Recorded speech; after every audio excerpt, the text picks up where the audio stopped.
Hello student, I hope आप सभी की पढ़ाई बहुत अच्छी चल रही होगी। इस वीडियो में हम मैथ पेडागॉजी का एक इम्पॉर्टेंट चैप्टर करने वाले हैं, nature of mathematics. Okay, nature of mathematics पढ़ाने से पहले मैं आपको एक एग्जांपल देना चाहूँगी। जस्ट सपोज करिए आपसे किसी ने 2 क्वेश्चन पूछे, एक मैथ का क्वेश्चन पूछा गया आपसे और एक ज्योग्राफी का क्वेश्चन पूछा गया। मैथ का क्वेश्चन है कि 2 × 2 कितना होता है, और ज्योग्राफी का आपसे क्वेश्चन पूछा जा रहा है आज का मौसम कैसा है। ठीक है, आज का मौसम कैसा है। तो आप जब मैथ का आंसर दोगे तो आपको 1% का भी डाउट नहीं रहेगा कि 2 × 2 = 4 ही होता है। ठीक है, पर जब आप मौसम बताने बैठोगे तो आप इसमें 5-10 पहले तो फैक्टर देखोगे। टेम्परेचर कैसा है, मॉइस्चर कैसा है, हवाएं किस दिशा में चल रही हैं, सीजन कौन सा चल रहा है, टाइम कौन सा चल रहा है, मंथ कौन सा चल रहा है, ये सारी बहुत सारी चीज़ें हैं। उसके बाद भी जो आप फिक्स टाइम बताते हो, मान लीजिए आपने बताया कि 20 डिग्री सेंटीग्रेड टेम्परेचर है, हो सकता है थोड़ी देर में वो गिर जाए, घट जाए, बढ़ जाए। मैं ये कंपेयर इसलिए कर रही हूँ सब्जेक्ट्स के बीच में कि मैं आपको मैथ का एग्जैक्ट नेचर बताना चाह रही हूँ। देखिए, मैथ में जब आप 2 × 2 लगा रहे हैं तो वो 4 आ रहा है। मतलब इससे ये पता चल रहा है कि मैथ में जो चीज़ें होती हैं वो एकदम फिक्स होती हैं, यथार्थ होती हैं। इसका नेचर ये होता है कि ये इसमें लॉजिक पे सारी चीज़ें काम करती हैं। जैसे सपोज आपके पास कोई आइटम है 4, ठीक है, इसमें से आपने 2 आइटम निकाल दिया तो आपको 2 ही आइटम एक्स्ट्रा बचेगा। ठीक है, 3 आइटम नहीं बचेगा, 1.5 आइटम नहीं बचेगा। मतलब कि इसमें चीज़ें लॉजिक पे काम करती हैं। इसीलिए बोला जाता है कि मैथ का जो नेचर होता है वो कैसा होता है, वो लॉजिकल होता है, वो तार्किक होता है। ठीक, लॉक बोलते हैं कि गणित वह मार्ग है जिसके द्वारा बच्चों के मन या मस्तिष्क में तर्क करने की आदत आ जाती है। Yes, this is very good and this is very clear thing. Like किसी बच्चे को आप कुछ पढ़ा रहे हैं और स्पेशली जब आप मैथ पढ़ाते हैं तो उनके अंदर क्वेश्चन पूछना, क्वेश्चन का जवाब देना, अपने डाउट को सॉल्व करना, ये सारे गुण धीरे धीरे विकसित हो जाते हैं और यहाँ पे वो एक्चुअली अपने दिमाग का बहुत ज़्यादा प्रयोग करते हैं। इसीलिए बोला जाता है गणित जो है एक तार्किक विषय होता है। इसमें बच्चे के रचनात्मक और एक कह सकते हैं क्रियाशील जो एक्टिविटी होती है वो डेवलपमेंट ज़्यादा होता है। बच्चा अपने दिमाग का बहुत ज़्यादा प्रयोग करता है, वो लॉजिकल चीज़ों के बारे में सोचता है, क्वेश्चन आंसर के बारे में सोचता है। ठीक है, इसीलिए इसको तार्किक विचारों का विज्ञान कहा जाता है। क्योंकि अगर आप बच्चे को, मान लीजिए एग्जाम्पल के तौर पे बता रही हूँ, आप क्लास में बच्चे को पढ़ा रहे हैं मैथ और उसमें आपने उसको ऐसे ही कुछ, मान लीजिए आपने उसको 6 बॉल दे दिए और उसके बाद से आपने उसमें से 3 निकाल दिए, 3 बॉल आपने निकाल लिया। अब उसके बाद से अगर वो 1 या 2 क्लास का बच्चा है, उसने थोड़ी बहुत गिनती कर रखी है, तो आप उससे फिर पूछते हैं बताओ बेटा तुम्हारे पास कितने बॉल बचे हैं, या फिर इस तरह से पूछते हैं कितना घटाने पे कितना बचा। तो यहाँ पे वो अपना दिमाग लगाता है।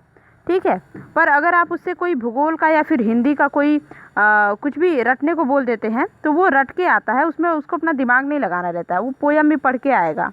ठीक है, उतना दिमाग नहीं लगाना होगा जितना गणित में लगाना होता है। इसीलिए गणित विषय जो है हमारे सिलेबस में प्राइमरी लेवल पे बच्चों को पढ़ाने के लिए बोला जाता है, ताकि उनके रचनात्मक विकास हो सके, रचनात्मक एस्पेक्ट को इम्प्रूवमेंट की जा सके। ठीक, गणित जो है यथार्थ यानी कि एक फिक्स सिस्टमेटिक वे में और लॉजिकल और स्पष्ट विषय होती है। गणित भाषा का मतलब अच्छा, गणित लैंग्वेज से क्या तात्पर्य है? गणित में तो परिभाषा वगैरह ज़्यादा होती नहीं है। इसका लैंग्वेज इसके फॉर्मूला ही होते हैं और इसका जो भी प्रिंसिपल थोड़ा बहुत प्रमेय वगैरह होता है जो हमने 10th क्लास में पढ़े थे, यही सारी चीज़ें। और गणित के जो संकेत होते हैं जैसे कि सिग्मा, एप्सिलॉन, ये सारी चीज़ें हम पढ़ते थे।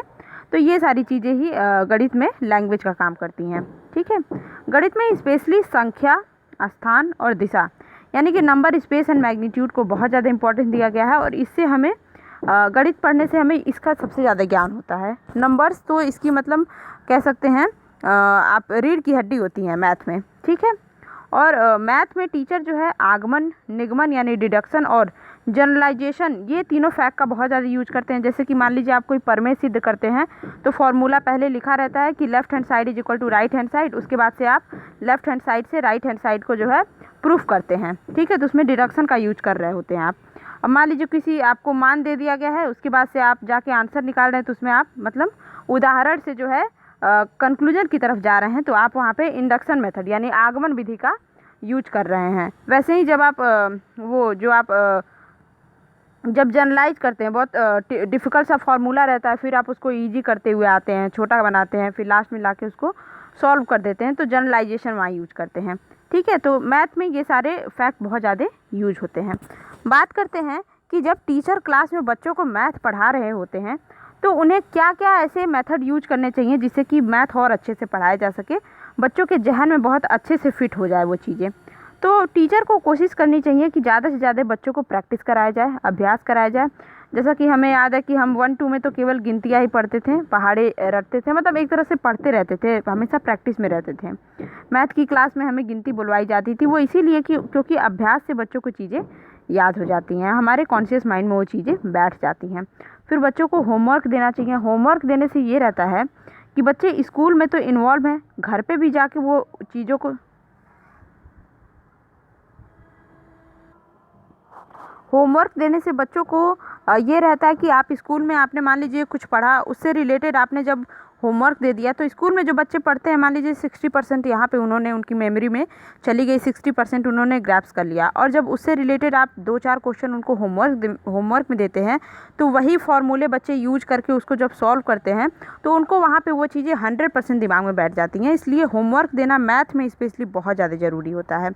And group work is another important fact. जैसे कि आप बच्चों को ग्रुप में जब कोई काम देते हैं तो बच्चे और इंटरेस्ट के साथ काम करते हैं। जैसे सेम एक्टिविटी वाले, सेम इंटरेस्ट वाले बच्चों को आपने एक ग्रुप में कर दिया तो वो उस काम को बहुत अच्छे से करते हैं, मतलब इंटरेस्ट लेके। फिर ये होता है कि सारे बच्चे आपस में अपने अपने आइडियाज़ को भी शेयर करते हैं, तो उससे एक तरह से उनके अंदर संज्ञानात्मक विकास का भी बहुत ज़्यादा डेवलपमेंट होता है। संज्ञानात्मक फैक्ट जो है उनका डेवलप होता है इससे, और एक्टिव रहते हैं वो।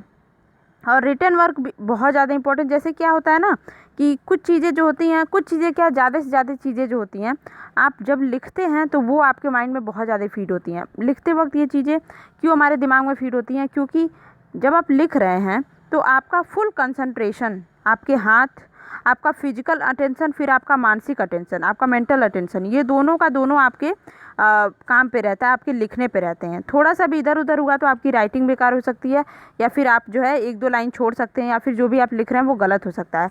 इसलिए रिटन वर्क इंपॉर्टेंट इसलिए होता है क्योंकि आपका पूरा एस्पेक्ट, फिजिकल, मेंटल, सब का सब आपका एक ही वर्क पे जो है, एक ही वर्क पे फोकस रहता है। इसलिए रिटन वर्क सबसे ज़्यादा इंपॉर्टेंट होता है, उनको हम लिखने वाला काम दें। और मौखिक कार्य और भी ज़्यादा इंपॉर्टेंट है, क्योंकि मैथ में मान लीजिए आपने बच्चों को कहा कि आप 2 से 3 तक के पहाड़े याद करके आओगे, अगले दिन क्लास में आपने जो क्या किया उससे यही पहाड़े जो है क्लास में बुलवाया या फिर पूछा आराम से, या फिर कोई एक्टिविटी करा के वो चीज़ें कराई, तो इससे क्या होता है बच्चों के अंदर जो है झिझक वो भी ख़त्म होती है। दूसरी चीज़, मौखिक कार्य से एक तरह से आप निरीक्षण भी कर लेते हैं, ऑब्जर्व कर लेते हैं कि कौन सा बच्चा अच्छे से पढ़ रहा है, या फिर उसको याद करने में क्या दिक्कत है, या फिर आपको अपने पढ़ाने के तरीके में क्या चेंजिंग करने की ज़रूरत है। ये सारी चीज़ें भी आपको पता चल जाती हैं।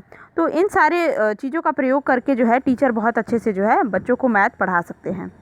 अब हम देखते हैं कि हम मैथ को बोलते हैं कि भाई ये लॉजिकल है। क्यों लॉजिकल सोच ज़रूरी है मैथ में, तार्किक सोच बच्चों के अंदर क्यों ज़रूरी है, और मैथ भी क्यों ज़रूरी है? क्योंकि मैथ जो है बच्चों के अंदर रचनात्मक और सृजनात्मक चीज़ों का विकास करता है। ठीक है, जब आप कभी कभी आपने देखा होगा कि एक ही सवाल को आप 3-4 मेथड से सॉल्व करते हो। ठीक है, और कुछ होता है बहुत लेंदी होता है, कुछ बहुत शॉर्टकट में होता है। जब बच्चों को आप क्वेश्चंस देते हो और धीरे धीरे वो अब इस स्टेज में आ जाते हैं कि वो फॉर्मूले समझ रहे हैं, कैसे उसका इम्प्लीमेंट हो रहा है, ये भी चीज़ें जान रहे हैं, तो उससे वो अपने लॉजिक का यूज करके जब यूज करते हैं कि यहाँ पे ये फार्मूला लगेगा, यहाँ पे हमें ये चीज़ करनी है, तो उससे उनके अंदर क्रिएटिविटी डेवलप होती है। वो खुद से जनरेट करते हैं चीज़ों को, खुद से एक्टिवेट करते हैं चीज़ों को, तो इससे उनके अंदर जो है रचनात्मक और सृजनात्मक ये दोनों तरह के डेवलपमेंट होते हैं। और एक और फैक्ट क्या है कि बच्चों के अंदर जो है ऑब्जर्वेशन पावर बढ़ती है, उनकी लॉजिकल थिंकिंग बढ़ती है, फिर मेमोरीज भी बढ़ती है। जब वो क्योंकि मैथ में हमें फार्मूले याद करने पड़ते हैं, बहुत सारे कैलकुलेशन करने पड़ते हैं, ये सारी चीज़ों की वैल्यू याद रखनी पड़ती है, तो इससे उनके अंदर मेमोरी करने की जो है, मेमोराइज करने की चीज़ों को, ये भी पावर बढ़ती है। और विदाउट कंसंट्रेशन तो मैथ के फार्मूले सॉल्व नहीं होंगे, तो इसके लिए जो है उनको कंसंट्रेशन पे भी अपना ध्यान देना होता है। ये सारी चीज़ें हमारे अंदर ये इम्प्रूव करती है। फिर हम ओरिजिनलिटी को लेके चलते हैं, फिर हमारे अंदर डिस्कवरी। अच्छा, मान लीजिए आपको, जैसे हम पहले पढ़ते थे तो उसमें जो ऐसे क्वेश्चन रहते थे कि इबारती प्रश्न, हम लोग हिंदी मीडियम से जब पढ़ते थे उसमें इबारती प्रश्न रहते थे कि आपको इतने सेब दिए, इसने इतने में से इतना चला गया, मतलब ऐसे लैंग्वेज में लिख के दी रहती थी। ऐसा नहीं कि 2+2 वाला मैं नहीं बोल रही हूँ, लैंग्वेज में लिख के दी रहती थी चीज़ें, तो उसमें आपको अपने मन से फार्मूला लगाना होता था कि आप यहाँ पे कौन सा फार्मूला लगाओगे, यहाँ पे जोड़ लगेगा, घटाना लगेगा, गुणा लगेगा, भाग लगेगा, क्या लगेगा।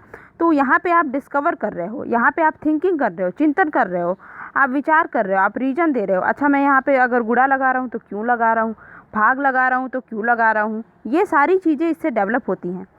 तो ये सारी चीज़ें डेवलप हमारी किस वजह से हो रही है, मैथ सब्जेक्ट की वजह से। इसलिए मैथ जो है बहुत ज़्यादा इम्पॉर्टेंट है। और मैथ का नेचर भी यही होता है कि इसमें ऑब्जर्वेशन, रीजनिंग, लॉजिकल, मेमोराइज करने की पावर, ये सारी चीज़ें इसकी एक तरह से नेचर है, इसकी खासियत है मैथ की। ठीक है, आई होप आपको चीज़ें समझ में आई होंगी। मैं इसकी प्रीवियस ईयर क्वेश्चन बाद में कराऊंगी। पढ़ाई करते रहें। Best of luck.